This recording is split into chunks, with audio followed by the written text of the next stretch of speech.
ရုပ်တရားနာတရားပေါ်မှာငါပဲသူပဲယောက်ျားပဲမိန်းမပဲလို့စွဲနေတဲ့အလွဲဆွဲအမှားဆွဲကိုစပြီးတော့နှိမ့်ချုပ်ဖြစ်ပြီးစေတဲ့ဝိပဿနာတရားဟာပြိဋိနိ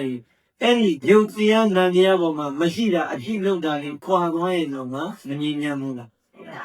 ငြင်းညမ်းရင်ဒါကြောင့်ကိလေသာယံတို့တွေနှိမ့်သက်ခံရမယ်ဆိုရင်နဲ့တဘာဝတသတရာလုံးပြိဋ္ဌာယေလမ်းသုံးမရောက်ဖြစ်စပ်ပါလေဒီဘဝမှာကျူရတဲ့ရန်သူတွေနှိမ့်သက်ခံရတာငါမှာညာအားကံအားလေးနဲ့ရှောင်ရှားလို့အနိုင်ရရနိုင်ပေမဲ့ကိလေသာယံတို့တွေနှိမ့်သက်ခံရတာကိုပြစ်တာမယ်ဆိုရင်အာလုံတော်တို့တရားဓမ္မပေါင်းလောင်းကောင်းနေနိဗ္ဗာန်မပြောပါတဲ့သန္တရာရဲ့မတဝဲနေလေပြည်ရင်နဲ့လေရကိုပါဟုတ်လား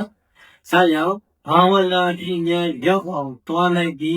ဆိုတော့ဘာဝနာကောင်းမှုတွေပြုသွားတဲ့အခါဒုပရိသတချို့ကပြောတယ်မလိုပါဘူးကွာစိတ်ကြီးကြီးနေအောင်ဟာတော့မတော့မောမဖြစ်အောင်တတိလေးနဲ့နေလို့ရှိရင်ဒါတရားအထုတာပြည့်စုံပါပြီလို့ပြောတယ်ကြားဘူးပါလေဟုတ်လားစိတ်တဲ့တင်တာဝိပဿနာရဲ့စွမ်းအားကိုအစလောက်လွယ်လွယ်လေးနဲ့ပြည့်စုံပြီလို့ပြောရင်ဘုရားရှင်တော်မြတ်ခေါ်တဲ့ဒေဂံကိုဘာတဲ့ခေါ်ကြလဲဟောပြန်တော့ပြောက်မပါဘူးလားအဲကြောင့်ပြောလို့လားသူသိမျိုးကဘာဝနာကြည့်စွမ်းသူဘာဝနာစီရဲ့စွမ်းအားကိုပြိတ္တာနိကတိခုလေးကိုအာယုပြုဖို့ပြောတာမဟုတ်ဘူးဟုတ်လားအကျဉ်းသာတဲ့အန္တဘာသာပုထုနှင့်ဘဝကနေကလျာဏဘုဒ္ဓရဲ့အဖြစ်လေးကိုတဆင်ပြသွားရင်ဘာဝနာရဲ့စွမ်းအားကစတင်လို့သိနိုင်ပါပြီဟုတ်လား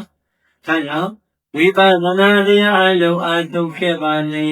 နာနှင့်ယုတ်ကိုမြင်အမှားဒိဋ္ဌိစဉ်ကလျာဏဘုဒ္ဓခြင်းအဘေဝင်မယောင်းဝင်းဒီကံလာသတိဟောဝိပဿနာရဲ့စွမ်းအားဟာပြိတ္တာဇိကံပြောင်းပြီးလို့နိဗ္ဗာန်ပြောင်းတယ်လို့အာမထုတော်ဘူးလို့လက်လျှော့ပြန်ပြောတာသူလည်းလို့ဘုဒ္ဓရှင်နဲ့မှာပြိတ္တာမိုက်ကန်းကန်အန္တဘာနာဘာမှမသိတဲ့ဘုဒ္ဓရှင်နဲ့ညာကြီးမရှိဘူးလားအခုတရားဝဲတွေရှင်းပါတာပြိတ္တာဘလုံးဝမ်းမြောက်ဖို့ကောင်းတယ်လူတော်များများရဲ့အသိဉာဏ်ထဲမှာတရားရဲ့အရာသာလေးတွေခိုးမနာဘူးခိုးလာတဲ့ပြိတ္တာအဲ့ဒီတရားရဲ့အရာသာခိုးလာပြီဆိုရင်လူတော်များများအန္တဘာနာဘုဒ္ဓရှင်ဆိုတဲ့အန္တကအကံဘာနာကအမိုက်လူမိုက်ကန်းဘုဒ္ဓရဲ့ဘဝကတော့လွတ်မသွားဘူးလွတ်သွားတယ်အဲ့ဒါတရားရဲ့ခုံကျေးဇူးစဉ်ဟုတ်လားနာကြတဲ့တရားကိုရှုပွားတဲ့အသိဉာဏ်တရားရအောင်သွားနိုင်ကြဆိုရင်ဝိပဿနာတရားအလုံးအထုတ်ခဲ့ပါရင်နာနှင့်ယုတ်ကိုမြင်သိလိုက်ပါတဲ့ပါကိုရှင်နာနှင့်ယုတ်ကိုမြင်သွားပြီခါဒါကရုပ်ပဲဒါကလည်းအမလီတကယ်တော့ငါတို့ကငါရီစုတွေယောက်ျားတွေမိန်းမတွေခြေတွေလက်တွေခေါင်းတွေနဲ့ဖြောက်ပြောနေတာတကယ်ရှိတာကရုပ်နဲ့နာပါလားလို့ပြိလိုက်တော့ကိုတော့ရည်စရာကြီးဖြစ်မသွားဘူးဟုတ်နာနဲ့ရုပ်ပဲလို့မြင်သွားတဲ့အခါကျတော့ဒီယုတ်တရားနာတရားပေါ်မှာငါမရှိတာငါလုပ်နေတယ်ငါသူယောက်ျားမိဘကိုအစွဲပြီးခွာမလားရှိမလားခွာသွားတာဗောဟုတ်လားအဲကြောင့်အမှားဒိဋ္ဌိစင်ဆိုတာအဲ့ဒီဒိဋ္ဌိစင်သွားရင်ဘာအဖြစ်ရောက်သွားလဲကလျာဏပုထုဇဉ်ဟုတ်လားကလျာဏပုထုဇဉ်အဖြစ်လေးရောက်သွားပြီဆိုရင်ကဲဦးဇင်းတို့လူချရတဲ့တန်ဖိုးကစတင်တော့အကျိုးမရှိဘူးလားဟုတ်ပါတယ်တန်တာဘာသာပုထုဇဉ်ဗိုက်တန်းတန်းဘဝကြီးနဲ့တရားမယ်ဆိုရင်ကဲပြိဿလူချရတာဒိဋ္ဌံကိုပြောနေအပယ်လေးပါးဓာတ်ပေါက်သွားဆိုရန်အတွက်ရိခန္ဓာစုရတဲ့မှာပฏิဝုန်းဒီဒါကြောင့်ပြိဿရင်အမြတ်ဆုံးမြတ်တဲ့ဘဝနာတရားဘာလဲကျူစလဲနှပြသောသံဃာလက်မှာတွေ့တိုင်းပြီးတော့ဟောဒီလောဘဒေါသမောဟမာနကိလေသာယံတွေကိုတစ်ချက်ချင်းနဲ့ပြအောင်ခုတ်ဆွေရှင်းလင်းလိုက်ရင်ရှင်းသွားတဲ့လင်းသွားတဲ့ဟောဒီစိတ်အကျဉ်းမှာပြိဿရေခိုးအောင်လာတာကနေဆံချမ်းသာပြီးပါပြီဟုတ်လားသောတော်ကဥပမာလုံးနဲ့ခြေကုံပြမှာမော်တော်ဓာတ်ကောင်းကောင်းကြီးနဲ့ဝကောင်းသံလာဝတ်တဲ့လမ်းကြီးမှာတွေ့ကြုံလာတဲ့ရန်သူတွေကိုအနိုင်တိုက်ခိုက်နိုင်မှုရန်အတွက်ကာယအားလည်းပြည့်စုံတဲ့ဉာဏ်စွမ်းအားလည်းပဲရှောင်နေသေးဆိုရင်ပြိတ္တိုင်စိတ်သက်မောင်းလိုက်တော့ဖေကိုရောက်မလဲရွှေကုံမောင်းတာလေဒီမှာမမောင်းတဲ့ကိုမောင်းတာရွှေကုံမရရောက်ပြီဆိုတော့ပြိတ္တရွှေကုံကိုရောက်သွားတဲ့ကအေးချမ်းတဲ့နေရာကိုပူလောင်နေပြီအင်းကျင်းတဲ့နေရာဒီတိုင်းမျိုးပေါ့ဟုတ်လား သာနာကောင်းမှုလည်းပြည့်ပြည့်စုံစုံသီလကောင်းမှုတွေကလည်းပီတိဖြစ်လို့မကောင်းမိမိရှုမှတ်တဲ့ယုတ်တရားတရားဝမှာမှတ်လိုက်တဲ့ဘာဝနာကောင်းမှုတွေကလည်းပြည့်စုံနေဆိုရင်လောဘဒေါသမောဟမာနကိလေသာရာဟုတွေတစ်ပြည့်တစ်ပြည့်စဉ်ကိုလျောသွားတဲ့အခါပရိသေပေါ်လာတာကနိဗ္ဗာန်ချမ်းသာတဲ့နိဗ္ဗာန်ချမ်းသာမရသေးရင်တော့မှဟောဒီဘဝကသွားသွားရင်ပြိဿရဲ့အပေဒုက္ခတိဘဝမရောက်ရဘူးဆိုရင်တဲ့အဲ့ဒီသူတော်ကောင်းဝမ်းမြောက်ရတာတန်ဖို့မမြင်ဘူးလား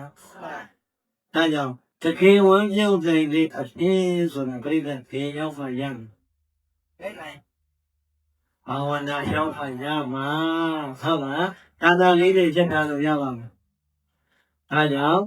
အာရဟောနှလုံးပြောပြဟုသူတော်ကောင်းတို့ဒုံနေစဉ်သူတော်ကောင်းအပေါင်းတို့သည်ဒါနရာဇံနေမြတ်မဟုပြီးလို့သွန်ချမြတ်ဒါနတိဟုသောပေါ်တော်ရင်ကိုအဘိဓမ္မာရကြပိစိတခါစီ၍သီလမဟံသံဃာပြစ္ဆတိအထင်ကြီးနှင့်ရွှေကြီးမခွာသီလတိဟုသောမြတ်တန်စွာကိုဝိကိုတိယကျုပ်ပေါကင်းစင်ဝခါဖြစ်လျက်ဘာဝနာပြလကံသောသမထဘာဝနာဝိပဿနာဘာဝနာတို့ခေါ်တဲ့တရားသောသလည်းလက်မှာဆွဲကိုင်းကြကုန်လျက်ဒီဘုံမိဘသတ္တပြညီရအမှန်မြတ်နိဗ္ဗာန်သို့ဒုံဝိတိသူတော်ကောင်းအပေါင်းတို့သည်ခေခန္တုပတ္တနာကုလိုရာပြု၍ကောင်းစွာမသွေးသွားရောက်နိုင်ပါ၏တို့တည်း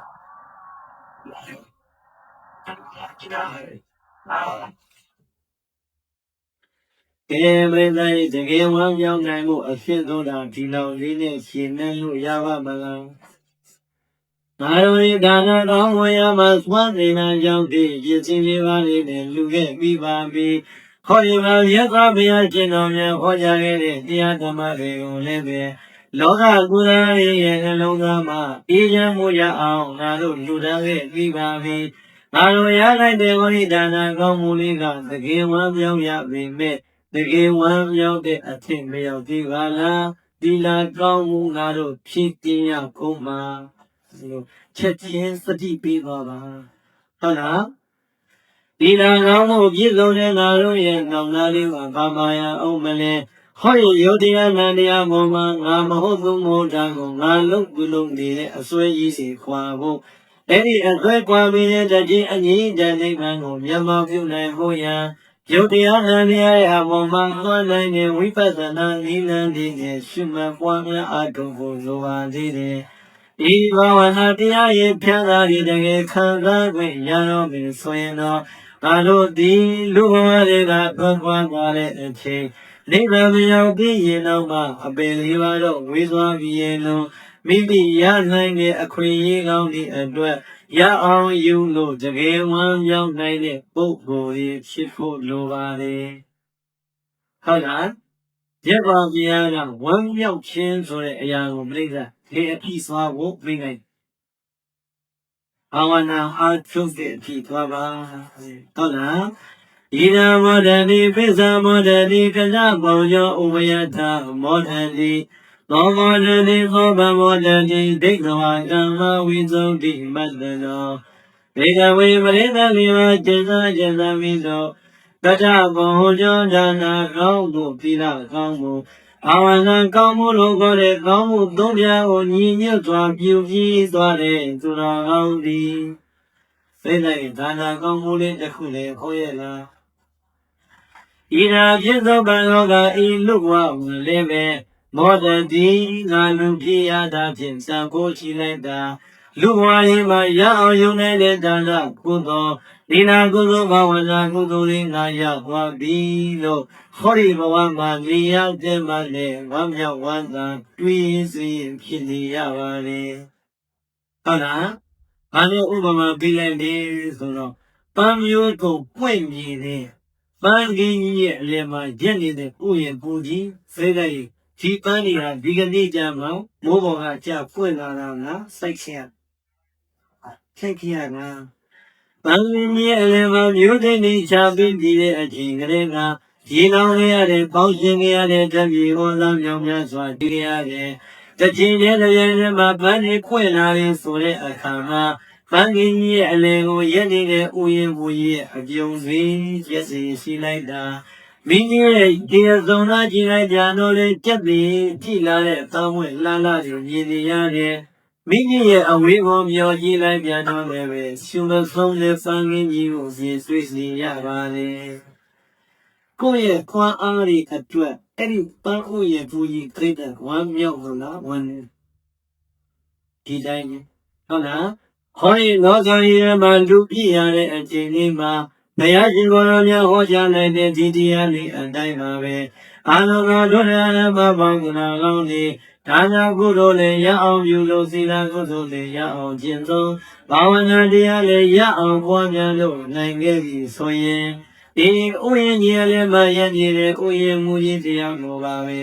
ကောင်းမှုမျိုးတွေကိုဆိုင်ပြုကျေစားခဲ့တဲ့အတွက်ကြောင့်ဒါနသီလဘာဝနာပန်းပေါင်းစုံဝေဝိသသာပွင့်နေတဲ့အဲ့ဒီကောင်းမှုရှင်ဖြစ်တဲ့သူတော်ကောင်းကြီးဒီလေအနည်းဆုံးပန်းတဲ့သူနဲ့ဇီဝဝအတွက်တွေးနိုင်ရေရောပြိတ္တရေဝမ်းမမြောက်ဘူးလားဘုံပမြင်ရတဲ့အနာဂတ်ဘဝအဝေးကပန်းဒီကိုမြင်ရတော့ပြတ်သေးရှိရတယ်လို့ကြည်နူးရတယ်လို့ပါပဲမယံဤနာဂဘဝကိုကြိုတင်မှတ်သားလို့တွေးလိုက်တော့ရောအဲ့ဒီကောင်းမှုရှင်အတွက်ဝမ်းမြောက်သလားဝမ်းနည်းသလားဒီဒါကြောင့်ဝမ်းမြောက်တိုင်ဖို့ရအတွက်ဥယျာဉ်မှုကောင်းတဲ့တူတဲ့ကောင်းမှုရှင်တို့တရားဓမ္မတွေဌာနမျိုးစိတ်ဒီစကုတဲ့စိုက်ရမှာခေါ်ရလားဌာနမျိုးစိတ်လည်းစိုက်ပါသီလကောင်းမှုကုသိုလ်မျိုးစိတ်တွေစိုက်ပါဘာဝနာကောင်းမှုကုသိုလ်မျိုးစိတ်တွေလည်းဟောရင်ယုတ်တရားစံတရားမှာရှုပွားလို့ပြပါတဲ့အဲ့ဒါဆိုရင်တော့ပြိဿယဒီနာမြတ်သောဘာလောကဤလူဘဝမှာလည်းမောတတိဝံယောဝံသာဖြစ်ရပါပြီသစ္စာဓမ္မနောလောကနောဘဝမှာလည်းပဲမောတတိဝံယောဝံသာဖြစ်ရပါပြီသောဘုရားတို့ဒီဘဝနဲ့နောဘဝမျိုးလုံးဝမြောက်ဝမ်းသာဖြစ်ရတဲ့သူတော်ကောင်းသည်အတနောမိမိဝိသုဒ္ဓသံရှင်စင်ကြယ်၏သောကမ္မပြုပြီးသွားတဲ့အဲ့ဒီဒါနသီလဘာဝနာကိုကောင်းမှုကုသိုလ်ကံတွေကို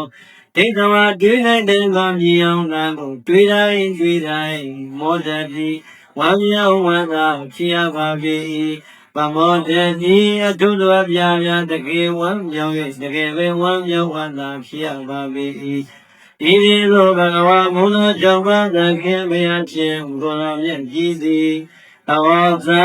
ဝိနာရှိသောမေတ္တာအခြင်းမေးရတော်မူခဲ့ပါပေသတည်း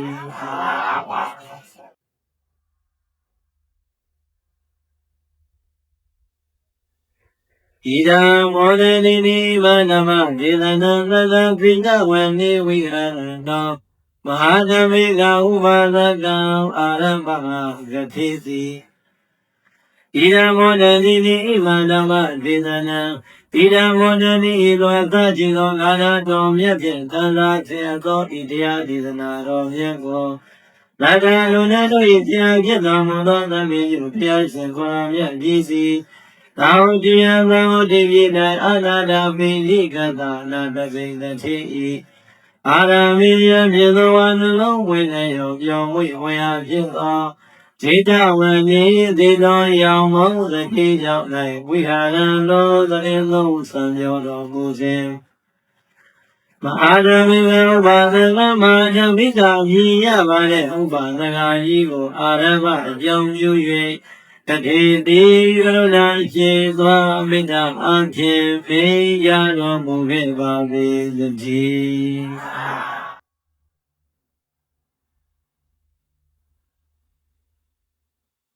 သာနာမိသဘဝနာကောင်းဖို့သုံးပြသုံးကြီးမှမှန်တဲ့တကယ်ဝင်ရောက်တဲ့သူတော်စင်ဘဝကိုရောက်ပါတယ်ဆိုတဲ့တရားရှင်ဘောဓမြတ်ခေါ်ကြမူလိုက်တဲ့ဣတိယဒေသနာတော်မြတ်ကိုသောနာဝေဒနာသဗ္ဗညုဘုရားရှင်ကိုယ်တော်မြတ်ကြီးတတ်တော်ကျင့်ရှာရှိတဲ့ကာလတော့ပါဘယ်နဲ့ဒီတရားဘယ်တော့ကခေါ်ခဲ့တာပါလဲရှင်တော်မြတ်ဘုရားသတ်တော်တရားရှိတဲ့ကာလတော့က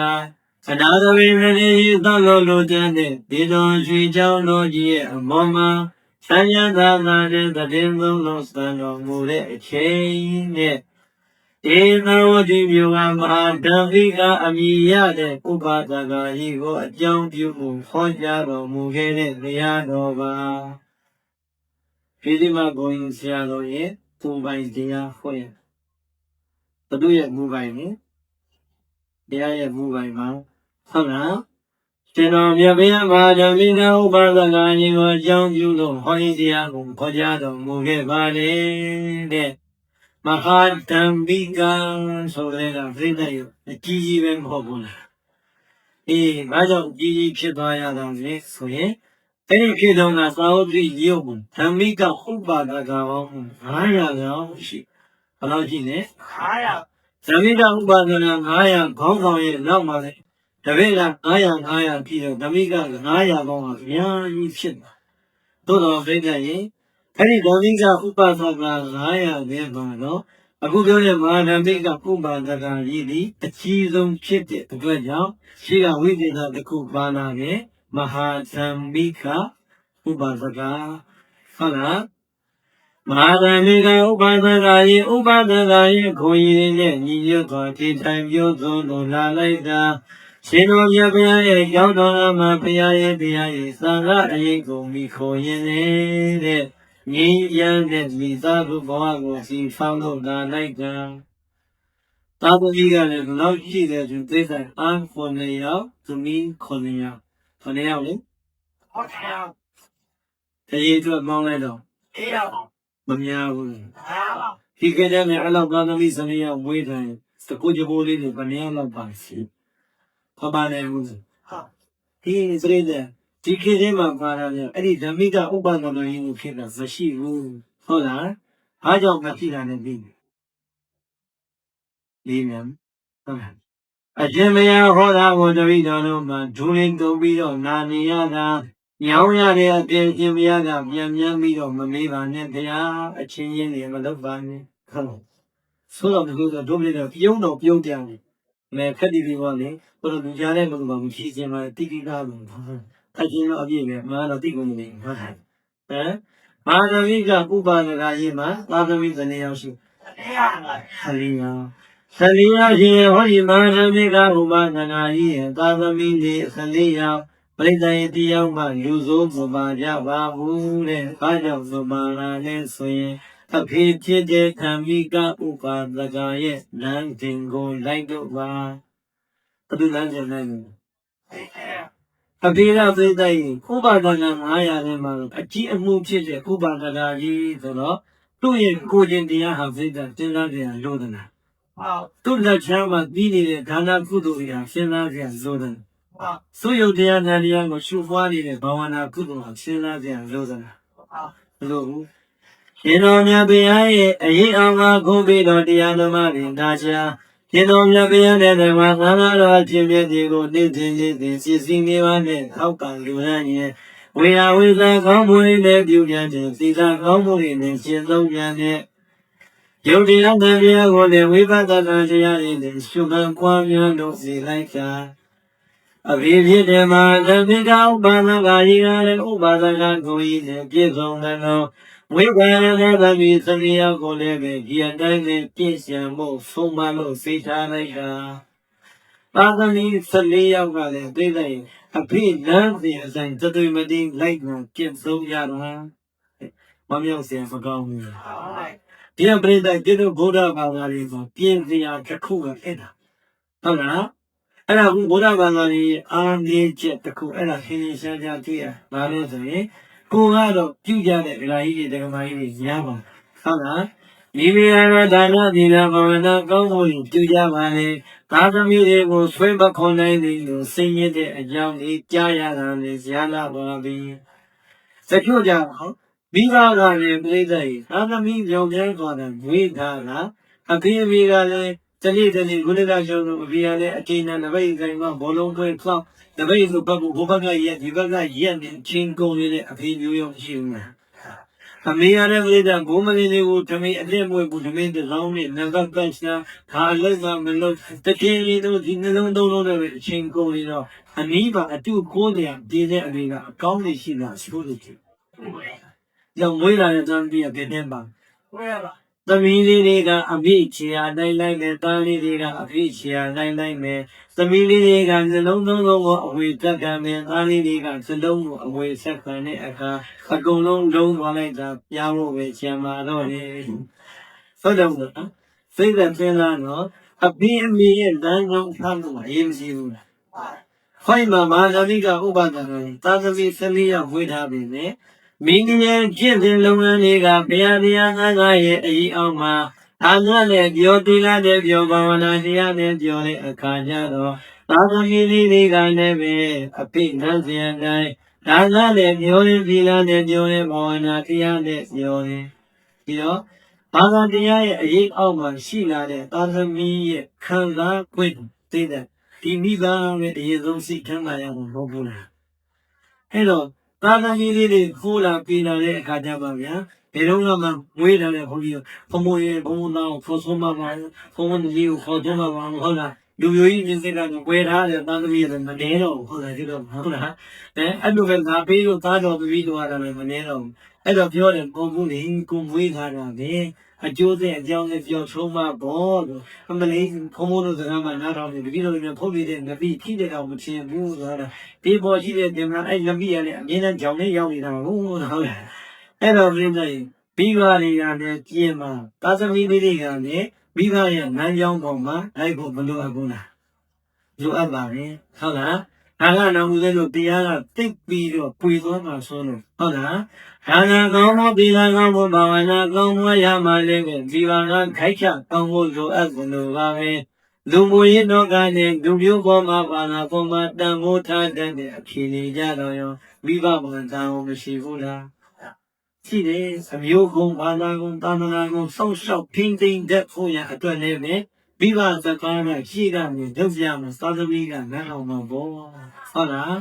အဲ့တော့ပြင်းတယ်အခုဥပဒေမှာကြောက်သွားတဲ့ကလေးတွေတချို့လည်းပဲနိုင်ငံသားသိပေါက်သွားပြီအမေရိကန်မှာရောက်နေတဲ့တချို့ကလေးတွေဟာဟိုဘက်သိပေါက်သွားတဲ့အခါကျတော့ပြိတ္တရုံစကားရရင်တွေ့ရတယ်သူတို့နိုင်ငံမှာကအသက်ပြည့်သွားလို့ရည်သားထားရင်ဒီဘကနေစံသက်ဆုံးရှိဘူးကဲဒီမှာပုသမီးရည်သားတဲ့တွေ့လာညတော့အပေးလေးတွေစလို့နေတယ်ဆွဲကူမှာပေါ့ဟုတ်တယ်မလားခုနကမှဆွဲထိုးကြည့်ပါလားဖြစ်တဲ့ချက်ချင်းဥပဒေကလာပြီးရေးရပါမှာသူထက်တဲ့ပြည်နေနေဘာမှပြောမလို့သူ့ဟာပြုတ်ခွင့်ရှိတယ်ဆိုတော့ကဲပြိတ္တအဲ့ဒီကသူ့နိုင်ငံနဲ့သူတို့ဟုတ်တာပေါ့ဘုရားဘာသာမိဘနှမနဲ့ဝေးဖွားသွားတဲ့သာသမီဆိုမိဘဆိုရင်ထဲမှာခံစားနိုင်မှာမခံစားနဲ့အဲ့ဒီလိုပေါ့ပြောင်းလဲလာနေတဲ့စိတ်သက်တွေကအစားမိဘနှမကညှို့ပြင်ပြီးတော့ပြင်ဆင်ပေးဖို့ဘလို့အခုလားလိုအပ်တယ်အမေရကရလည်းပြီးတော့ဖခင်ဒီတိတရမှုလိုပါပြီသာသမီတွေကလည်းသာကောင်းရတနာသမီးလေးမှလေးတွေဖြစ်ဖို့လိုပါပြီဟုတ်လားဒီတော့အမေကြီးကလည်းအပြစ်မပြောနဲ့သာသမီကြီးလည်းအပြစ်မပြောနဲ့ဒီနှစ်ခုကြားမှာဖမကောင်းအမြဲတမ်းအကောင်းလေးတွေနဲ့စိတ်ထိုင်မကောင်းဘူးလားမလေးကကွဲနေတဲ့အရာလေးတွေကိုပြင်းပြင်းစအောင်ဆင်ကော်လေးနဲ့စက်တော့ဆွဲမကောင်းဒီတဲ့ကောင်းလားရှိတယ်ဒီတဲ့ကောင်းလားဆံရမှာပေါ့ဟုတ်လားဒီတော့ပြီးပါတဲ့ခါသမီးကြမှာဟာဒီကလေးတွေပြင်လိုက်ရင်ရှင်းပြမကောင်းဘူးရှင်းသွားတယ်ဒါကဦးတို့စကားကိုတကယ်တော့ပြချင်တယ်ကတော့ဆိုပါပြီဟုတ်လားပြီးတော့မဟာသမီးကဥပဒကရဲ့သာသမီ14ယောက်ပြီးလူလိမ္မာလူရင်ကြီးလေးတွေဖြစ်နေလို့လားလူပိုင်ကြီးတွေဖြစ်နေအဘိရဲ့လမ်းကြောင်းအနေနဲ့လေမသိနိုင်တာကျင့်သုံးလို့သွားလိုက်တာခရအတော်မတရားအတော်မှာသံဃာသုံးပါးမှာရှိကြတယ်ဟောဒီသာသမီတွေနဲ့လိမ္မာလိုက်တာတဲ့လိမ္မာရဲ့ဟောဒီပြောရွှင်စရာကောင်းတဲ့မိသားစုရဲ့ဘဝမှာဒေခါရသဘောတရားအတိုင်းအနေသာသဘောတရားအတိုင်းပါပဲဒီနေ့ကျတော့မဟာသမီးကဥပသက္ကာကြီးအိယာနဲ့လဲပြီးတဲ့ယောဂတုကုနဲ့အိယာနဲ့ဘုံဘုံလဲသွားတဲ့အခါမှာမဟာသမီးကဥပကင်တာတရားတရားအားကတော့မကြဘူးရုပ်တရားကအားကြမသွားဘူးတရားတရားကြီးထပ်ထပ်ပဲထပ်ထပ်ရကုန်လည်းပဲရုပ်တရားကသိသွားတဲ့ကိုမပါတဲ့အခါကျတော့မိမိအိမ်ရှိကလမ်းပေါ်မှာတရားဝင်ကျင့်ပတ်နေတာတော့ကပရိသတ်အနေမှာထိုင်ပြီးတော့ငါနိုင်စွမ်းမရှိတဲ့ပုဂ္ဂိုလ်တွေတရားထဲမှာမရှိနိုင်ဘူးလားဒီတော့တရားတော့မရှိဘူးလားအဲ့ဒီတရားအပြည့်နဲ့ခန္ဓာမလိုက်လေအကောင့်ထဲပေါ်လို့ရပါဒီတိုင်းပဲမာနမိကဥပဇကကြီးတရားတရားသံဃာရဲ့အရေးအောင်မှမိမိရဲ့ယုံကြည်မှုတရားကတော့အကောင်းပါရဲ့ ရှင်တော်မြတ်ဗျာရဲ့ကြောင်းတော်သားကိုသွားပြီးတော့တရားလည်းမနာနိုင်တော့ပါဘူးဝေယဝေသာကောင်းကိုလည်းမပြုနိုင်တော့ပါဘူးဆွမ်းစဉ်ကကြောင့်ဖြစ်ဖြစ်ပြီးနေပါလိမ့်မယ်လည်းပဲကိုယ်တိုင်ကိုယ်ကြမကတ်နိုင်တော့ပါဘူးတဲ့စိတ်သက်ရဲ့စံဝေကယူဖို့ကောင်းလိုက်တာဟုတ်လားတရားတရားအားကောင်းနေလေအဲ့ဒီလိုအိယာရဲ့တဲ့ယောဂရနေလေခံစားချက်ကြောင့်စက်ပန်နေမှာလားဒီတရားဒုပိနတရားနဲ့ကျုပ်တရားတွဲပြီးလို့လေးမှာလုတ်ပိလုတ်ထိုင်ကြတဲ့ကောင်းမှုဆိုတာကလုတ်ထားဖို့မလိုအပ်ဘူးနော်ကိုယ်တိုင်ကိုယ်ကြဘာမှမပြုနိုင်တော့မျက်လုံးလေးကလေးကလေးစင်ဝမ်းနဲ့ငိုနေရတဲ့ကိုယ်ကိုယ်ကြီးမြောင်များစွာရှိတတ်ပါတယ်ဒါကြောင့်အလုံးစုံဒုက္ခဓမ္မပေါင်းစုံကောင်းနေတရားကလည်းဖြတ်တဲ့အချင်းယုတ်တရားကလည်းပွက်လိုက်တဲ့အချင်းထူလိုက်နိုင်သွားနိုင်လာနိုင်တဲ့အချိန်မှာကောင်းသောကုသိုလ်တွေပြုထားဖို့လိုပါပြီနော်အဲ့ဒီကောင်းသောကလည်းသောသောကပြောလို့တစ်ခုလေးလားသုံးခုသုံးခုဟုတ်လားပြီးတော့ဘာသာပြီးတော့ဥပဒနာကြီးသူခံစားနေရတဲ့ဒုက္ခဘာလဲဆိုရင်သားတို့ကိုပြီးတော့ရင်အဖေဒီခါရဲဆိုရင်ရပါရင်ကောင်းတော်ပြည့်စွာဘုရားခံဖို့ကိုအယောင်သွားလို့တရားနာနိုင်တယ်အခုအဖေမှာတရားနာခြင်းနဲ့ဆန္ဒရှိပေမဲ့မတရားမှမနာနိုင်တော့ဘူးအဖေကြောင်းလည်းမသွားနိုင်တော့ဘူးမထိုင်နိုင်တော့ဘူးဘာလို့ပြီးတော့ရေဒါကြောင့်အဖေတရားနာခွင့်ရအောင်ရှိစဉ်ပေးသမ်းပါပြိတိုင်းဘာလို့ဖင်တောင်းလဲတရားနာခွင့်ရဖို့ရှိတင်ပေးပါဒီနေ့တရားဝဲကျင်းပါတဲ့သူငယ်လူကြီးတွေဝမ်းမြောက်ဖို့မကောင်းဘူးဟုတ်ပါဘူးလူတိုင်းကပြိတိုင်းဘုန်းကြီးကြောင်းသွားဆိုင်ရတာ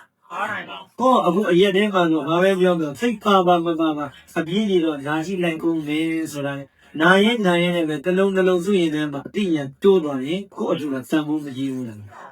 အဲ့ဒါလေဒီတော့ရက်ွားဗျာရှင်တရားကိုနာကြားခြင်းနဲ့အတွက်ကြောင့်သာသမီတွေကိုတရားဝင်လေးတည်ဆင်းပေးဖို့အဖေကြီးမဟာဓမ္မိကဥပါဒကပူဇာလို့ခိုင်းနေပြီသာသမီလေးတွေကလည်းခုနကပြောသလိုပဲသားလေးမှာသမီးလေးမှာလေးတွေဆိုတော့ဟောတို့ဖေဟာအရင်လုံးကမြတ်စွာဘုရားရဲ့တရားကိုဒီတိုင်းညာတိုင်းသွားပြီးတော့နာနေရတာအခုအချင်းအေးရတဲ့လေးတွေတို့တရားမနာရတော့တရားကောင်းတို့တိကပြင်မှန်းလိုက်တာဒီအဖြစ်ပဲသူမြတ်စွာဘုရားကရှောက်ကြမယ်ဆိုသွားရှောက်မြတ်စွာဘုရားကြီးကိုယ်တော်ပြတ်လာတဲ့ဓမ္မိကဥပဒနာရဲ့သဒ္ဒါကိုပြီးတော့ကဲသံဃာတော်ရှင်ကြီးပြီးတော့သွားကြတာမဟာဓမ္မိကဥပဒနာကြီးကိုဝိုင်းရံပြီးတော့သူနာခြင်းနဲ့တရားကိုရုပ်ပြီးကြကံဟောပြီးကြကံဆိုမြတ်စွာဘုရားကဆွတ်တော်မူတယ်ဟုတ်လားဒီတော့ပြိလိုက်တယ်အဲ့ရတဲ့မှာဒွေးကြီးကြီးဆိုရဲကအာရပါရနာနိုင်ပါမယ်စနန်လည်းဘူးဒီခါတည်းမှဝမ်းမြနေဖို့ကောင်းသူလည်းလေရန်ကုန်မြို့မှာအထုပ်ကိုလေးကိုမရောက်ဘူးတဲ့တင်ကိုမရှိသလောက်ဒါဘယ်သူတော့ငါပြလို့ကျန်တော့ပြီးနေရတဲ့ငါချင်းကိုကြောက်ပြီးပါဆွာရပြန်ပြီးဟုတ်လားအော်ကြည့်ပြီးတော့ဒီရလုံးကြီးကြောင်းပြီးတော့ကြည့်နေကိုယ်လည်းဗလာနဲ့လာရွတ်နေအော်ရှင်ကသူကတတိရတဲ့ကျင့်တရားတဲ့ကျင့်နေဒါမရအရှင်းပြပါမယ်တခါတခါမှာသောတပိရိယသင်္ကန်းကပ်ပြီး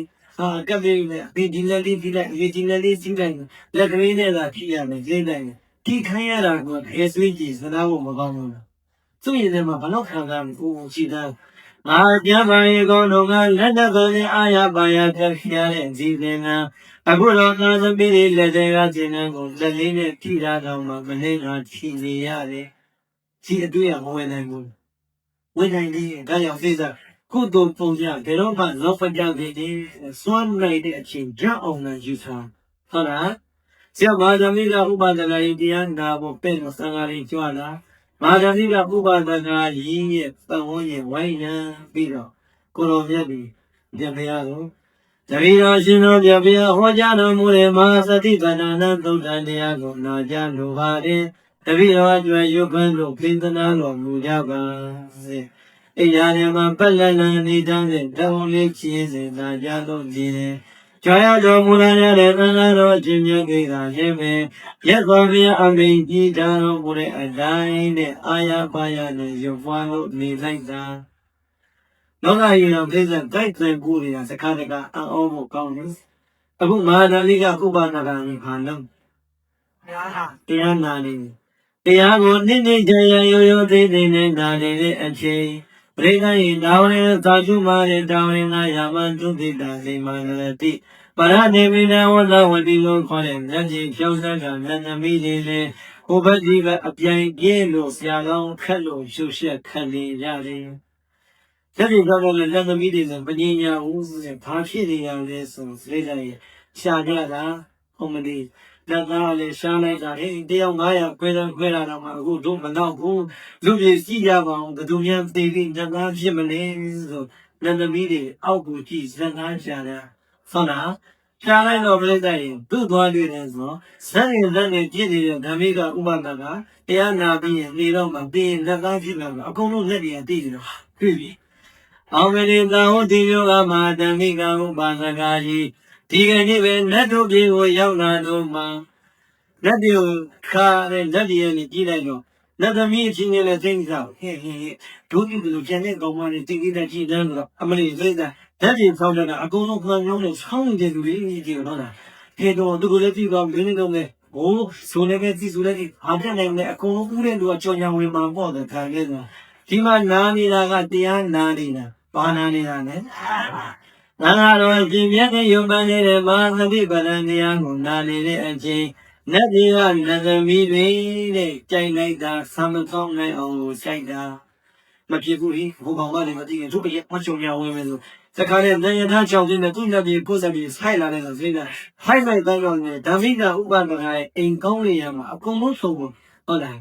တခါနဲ့ပြိတ္တိုင်မော်တော်ကြီးကလည်းတယောက်မှမဟုတ်လားမခေါင်းရင်ဆိုင်ပြီးတော့ဘာမှလုံးကြတဲ့ပုံလေးဒီမှာတရားနာနေဆိုရင်လက်သမီးကခဏလေးတော့မှမဆောင်နိုင်ဘူး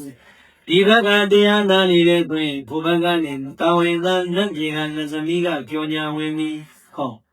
ဘုံမောင်တော်ဓမ္မိကဥပဒကကြီးရဲ့ဘာကြောင့်မသိနိုင်ရတာလဲလူကြီးမှာမြေအိုးတဲ့သူရဲ့လူခန္ဓာရေးကိုတွေ့ချမနေပါနဲ့နတ်ပြည်ကနတ်သားကြီးဆိုရဲ့ရွှေအိုးတဲ့သူရဲ့နတ်ခန္ဓာကြီးကိုပြန်ပြန်ယူသမ်းမှာပြန်လေးစီလမ်းမှာကျမတို့စီရရတာမောလာပါပြီဟော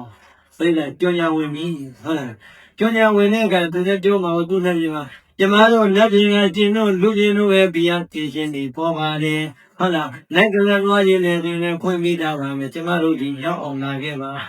ဟာတောင်းရလက်ပြင်ကကြောညာမှမပြီးသေးဘူးပြိတ္တိုင်ညာမနက်ကလက်သမီးကဒီကနားတယ်ပြီးဘုံမောင်တော်ဓမ္မိကောင်ကသနာရဲ့သူတို့ကနေပါလေကျမတို့ကဓမ္မိကမသားပဲနဲ့အပေါ်ကနေရပါလေဟောတကယ်ကြီးတစ်စက်ရင်းတဲ့ကျင်းတဲ့ဓမ္မကိုလက်သမီးဆိုရင်ကြောညာလေးဝေလာဘုံလက်က online ဒီလက်က online ဆိုတော့ဓမ္မိကဥပဒကကြီးသိကြစိုးလာပြီဆိုရင်ရက်စီမေရခမရီတော်ကြပါဟောနားရီလေးကြီးမြန်မြန်ပြန်ပြပါလို့ချောမြန်လို့တခါတည်းပါဇက်ကနှုတ်ကလေးတော့ဇက်ကနေခါရပြနိုင်ဘူးဒီနာဘုန်းကြီးဒီစပါးနဲ့ကလည်းခါဆိုတော့မပြောဘူး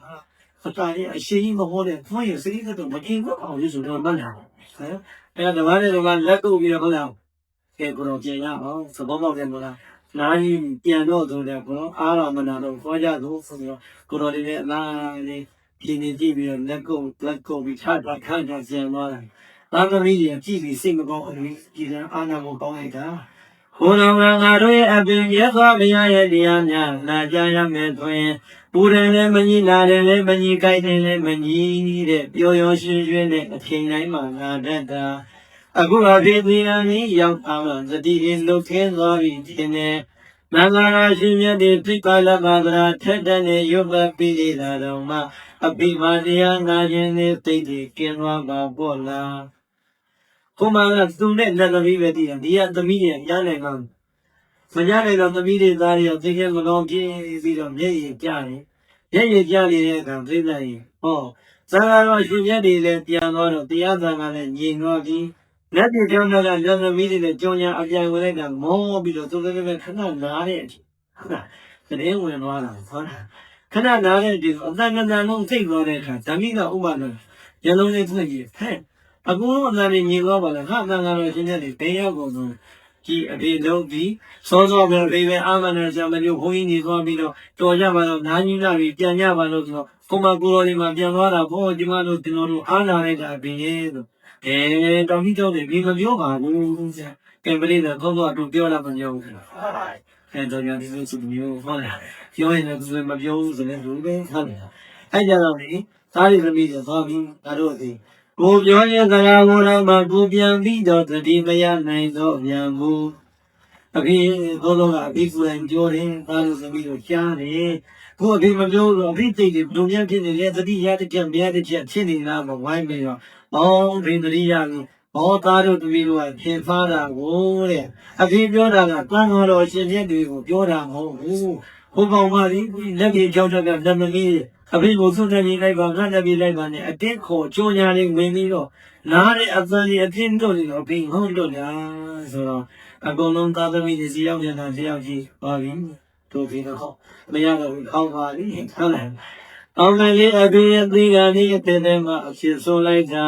ဘယ်ကဇသမီးတွေနတ်သားတွေကပါလာရပြန်လာတယ်အဖေဒီမှာကိုယ်လည်းတော့ရှင်ပြတ်နေရွနေတာအဖေကိုယ်တိုင်ကြားတယ်သားတို့သမီးတို့ကိုယ်တိုင်ရင်နေပြောတဲ့စကားကိုလည်းမပြောဘူးလို့ဆိုရတဲ့မပြောတာတော့မှပြန်ပြီးတော့ပါပြန်ပြီးတဲ့သားတို့သမီးတွေကကိုပြီးတော့ပြောနေတယ်အဖေကြီးကတော့သိတယ်ငါဆောင်ကိုပြီးတယ်ငါမယုံရတော့ဘူးသင်နေတယ်မင်းတို့ကိုယ်ရင်သွားတဲ့ဟောဒီမှာအဖေကိုပန်းကုန်းတစ်ကုန်းလောက်ပြီးမင်းတို့ကိုစီမင်းနဲ့လက်ကြီးကြောက်တဲ့ကဘယ်လက်ရှိကိုသားတို့သမီးတို့အကြိုက်ဆုံးလဲအကုန်လုံးသားသမီး14ယောက်ကလည်းတရားရင်များများနာတာမသိတော့အဖေ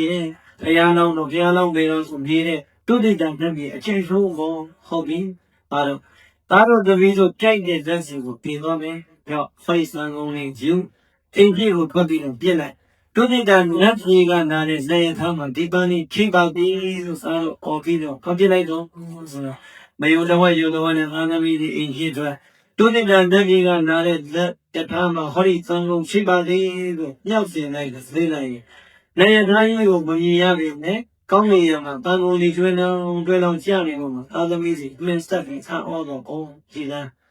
ငါတို့အပိယဒါနသီလဘာဝနာကောင်းမှုကုသိုလ်တွေဟာဖြင့်ဆန်းကျင်လိုက်တာအဖေမသိခင်ကာလကလေးကတကြီးမှနတ်ဘိမှကောင်းလို့တသမီတွေကတော့လူလို့နေရမှာပေါ့လားသာသမီတွေပြုံးမသွားဘူးလေဒါကြောင့်တက်မြတ်မိသားစုတွေဒီခေတ်ခင်ဗျားတို့မှတင်ရကိုအိမ်ကိုပေါ်ကြနားထောင်မျိုးနဲ့နားဖွင့်ခေါ်နေတယ်ဟုတ်တယ်ဒါကိုလိုက်ပါခွကြီးနော်ဒီမှာတပြက်ရိုးနေတာဟုတ်တယ်အဲ့တော့ပဲကောင်းဖို့တကယ်ကြည့်သုံးနေတဲ့ပုံကိုအတွက်လက်ချမ်းသာလို့ဆူတောင်းတယ်လို့တယ်ကိုကသွားတာလည်းသူတို့နားခေါ်တယ်နားခေါ်တာဖတ်ဖို့လည်းလုပ်ကြမလို့ဗီဒါလေးရှောက်ကြမလို့ပြိတ္တအမေနားခေါ်ထိုင်လိုက်သွားရုံနဲ့ဟုတ်လားဒီတော့ပြိတ္တရဲ့အဖေကြီးကပြစ်ခိုင်းလိုက်ပြီဆိုတဲ့ကကိုကလက်ထားလည်းပဲတန်ကုန်လေးရောက်ကိုဖြေငါတို့အောင်ပြီငါတို့ရပြီဆိုပြိတ္တတမ်းမောင်းသွားလိုက်တာဈေးရပါသွားပြီသားသမီးတွေအိမ်ထဲပြန်ဝင်လာတော့ဘေးကအသက်ကြီးနေတာ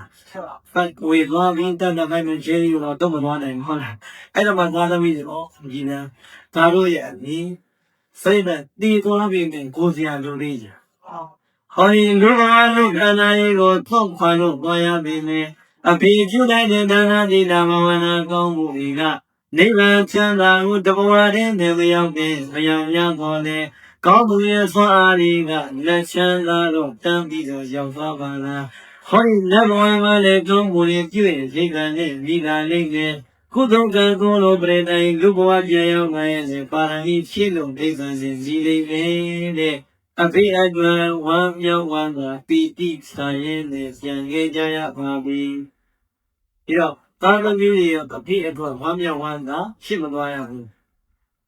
ဒါကြောင့်ဟောဒီလောကရဲ့ကပြန်ထွက်လို့ဆိုရမယ်ဆိုရင်ဒီသုံးပါးနဲ့အဖေဒီအမျိုးတွေကလည်းသာသမီတွေဝမ်းမြောက်အောင်ကောင်းမှုတွေအပြည့်နဲ့သိဆုံးဖို့ကြိုးစားစစ်မှန်တယ်။ကြံရည်ရတဲ့သာသမီတွေကလည်းအဖေအမွေကိုယူတဲ့အနေနဲ့မဟာတပိကံဥပဒကကြီးရဲ့သာသမီတွေလိုပဲတရားစီလသာကပညာညီမြတ်စွာနဲ့ကြံရည်ခဲ့ကြတယ်ဆိုရင်နဲ့အမြဲတမ်းဝမ်းမြောက်နိုင်တဲ့ဘဝတွေကိုရကြပါလိမ့်မယ်။ဒီတော့ဓမ္မိကရေးတဲ့သုတိတနဲ့ဒီပါသွားပြီးတန်ခါတော်အရှင်ပြတ်တည်းနဲ့အဲ့ဒီကြောင့်မှကြောင်းကြ။ဒီတော့တန်ခါရရတော့မြတ်စွာဘုရားကဟဲ့ဖြစ်သားလို့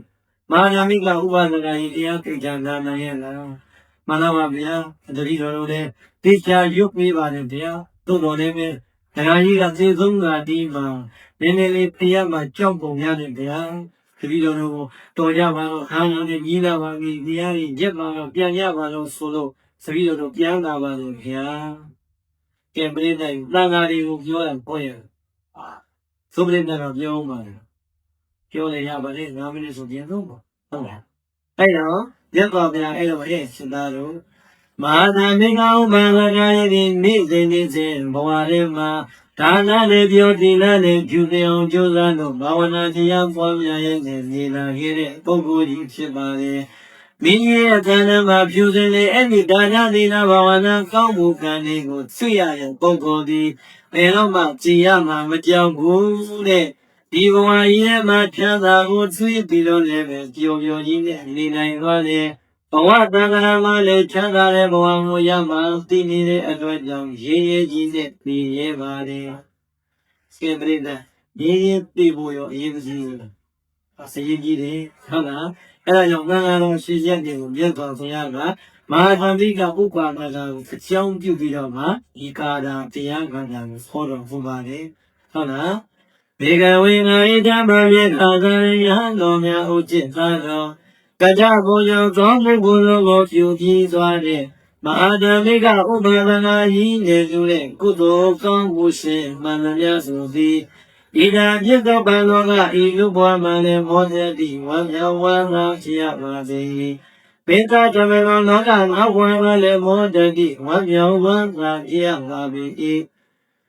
သောမကလောတူဒီဘဝနဲ့တော်ဝါကြောင့်သိကြကွာဝမ်းမြောက်ဝမ်းသာဖြစ်ရတဲ့အဲဒီကောင်းမှုရှင်သည်အတ္တသောမိမိဝိသုဒ္ဓသာရှင်စင်ရဲ့နေသောကာမဒီလူဘဝမှာပြုလိုက်တဲ့ဒါနသီလဘာဝနာဆိုရဲ့ကောင်းမှုကုသိုလ်ကံတွေကိုထိတဝါတွေးလိုက်နိုင်မှတွေ့နေရတဲ့အတွက်ကြောင့်မောဒတိဝံရောက်ဝမ်းသာဖြစ်ရပါ၏ဗမောဇယရှိအတုတော်အကြာညာတခေတ်ဘုံဝမ်းမြောက်ဝမ်းသာဖြစ်ရပါ၏ဣတိသောဘဂဝံဘုံတော်ပါသခင်ဘုရားရှင်ဘုရားမြတ်ကြီးစီမဟာဓမ္မိကဥပါသကမဟာဓမ္မိကဥပါသကအမည်ရပါတဲ့ဥပါသကကြီးကိုအာရဘအကြောင်းပြု၍ကတိတိကံလာရှိသွားမေတ္တာအားဖြင့်မေးရလုံးပုံခဲ့ပါစေသတည်း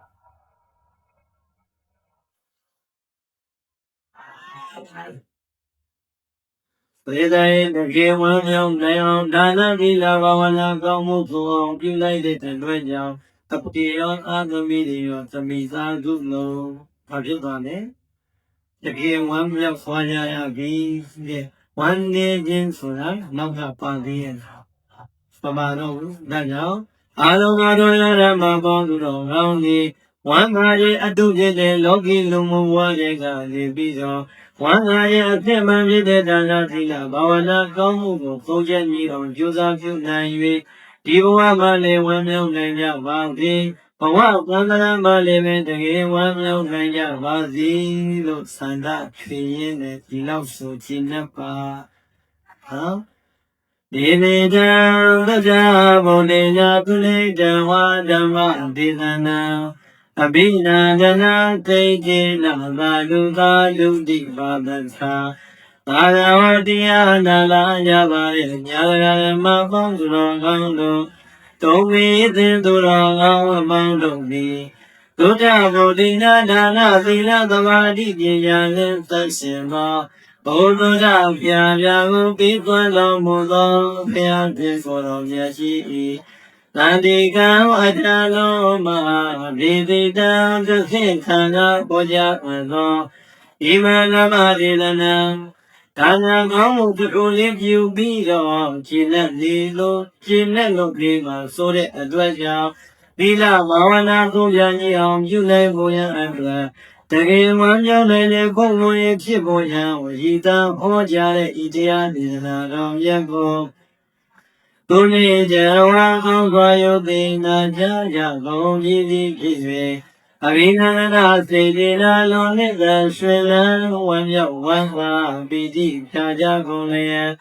အဘိနန္ဒစေတေနာဟောဒီကိုယ်တော်သူထုံးစံကဘေတော်များမှပြတ်ပါလိမ့်မလဲနောက်ကြလာနောက်ကြမှာဟောလို့ငါတို့ကတလိုက်စီကြီးတဲ့တဏှာရင်လောက်တဏှာရင်ကြော်ကြော်လေးဟောပြီးတော့ပြန်လိမ့်မယ်လို့ထင်နေတာ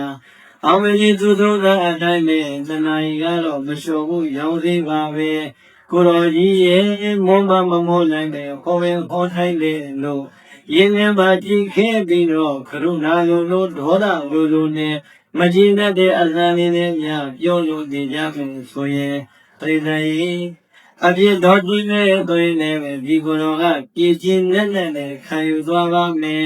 တို့ပရိသတ်ကလည်းပဲဒီကနေ့ပြန်လို့တွေးကြည့်ကြပါဦးမနက်ဖြန်ဒီနေရာမှာဘာဝင်မှမရှိတဲ့အတွက်ကြောင့်ဒီကနေ့ကတော့နောက်ဆုံးသိအိမ်ထဲလွယ်သွဲအတိုင်းနဲ့အညောင်းကြီးအကုန်ယူအကြိုက်ကြီးအကုန်ယူအခဲကြီးအကုန်ယူလို့ကြံရပါဒီရန်ရောက်ရင်ထမ်းရသာအိမ်နိုင်မနက်ဖြန်ပျောက်သွားလို့ကျင်တတ်ပါလိမ့်မယ်မနက်ဖြန်ညောင်းကြစီသေးလားဒီရာကြောင့်ဟောဒီကိုတော့အညောင်းကြီးလည်းပြီးတယ်အကောင်းကြီးလည်းပြီးတယ်လို့နှစ်ခုပြီးလိုက်တာလေးကိုပြန်လာတွေ့ဒီချင်းလေးလည်းဝမ်းမြောက်တဲ့ပိထားရည်ရှင်နဲ့သာဓုသာဓုတိသာဓုသာဓုသာဓုလို့ခေါ်တော့သူတော်တို့ရလောင်းတို့ရဲ့ကောင်းရတဲ့တွေ့ကြောသံကိုပါစံသာသုံးခြင်းသုံးဝါလုံးမြတ်ဟာ၍ကောင်းစွာမသွေကျွေးလိုက်ကြလေကုန်ရသတည်း